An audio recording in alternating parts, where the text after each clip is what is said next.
follow through is one of the best ways in which you can establish trust. I think you look at your employees and who do you trust more? Those people that actually follow through.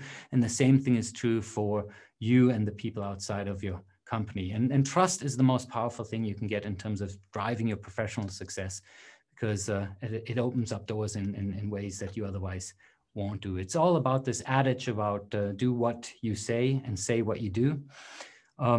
And we know that that's something we should do. But the reality is, if we look and are honest to ourselves and we look into our tech ecosystem right now, I would argue that only 50% or less of the commitments that are actually made are kept.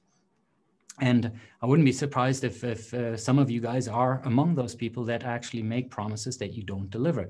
You'll probably fall into 3 archetypes, right? There are those that basically make promise that you can't keep, and it's not a malicious thing. It is that you are just too busy, that you're running with too much urgency, and then you're basically the flake.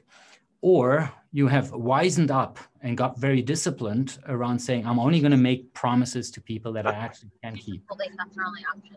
And I can stop. Costco has really good meat, and it's on the way as well. It's like literally.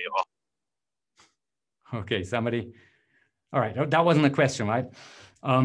All right, so fewer promises, but those you keep. And then there's a third one that the fewest people actually achieve, and that is basically utilizing the resources you can have for yourself to increase your ability to execute on promises that you actually have. And so how does that look like if you are one of those empowered ones? Well, it's very simple. In this case, you dictate a meeting debrief right after the meeting, and it could be something like this. This is just one example of a lot of ways, but it says, you know, you literally would say, hey, this is a meeting debrief with a meeting I had with Emma Mathis. I promised to send her this article.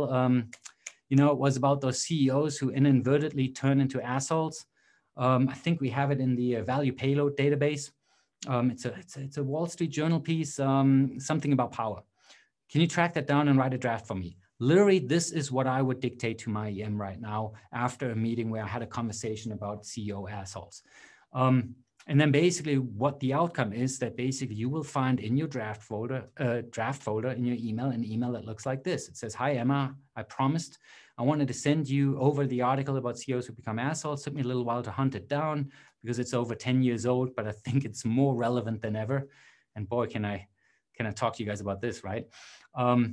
Here's the link to it. It's a little controversial, but I think that makes it so powerful. As you guys have noticed, I did not dictate a single word of this email. My EM is capable of writing it in a way that I would in my style. She went out, found that link, put it in there. If I would have done this for myself, I would have needed 10 minutes to get this done. But, you know, this basically, the cost to me was a 32-second hit.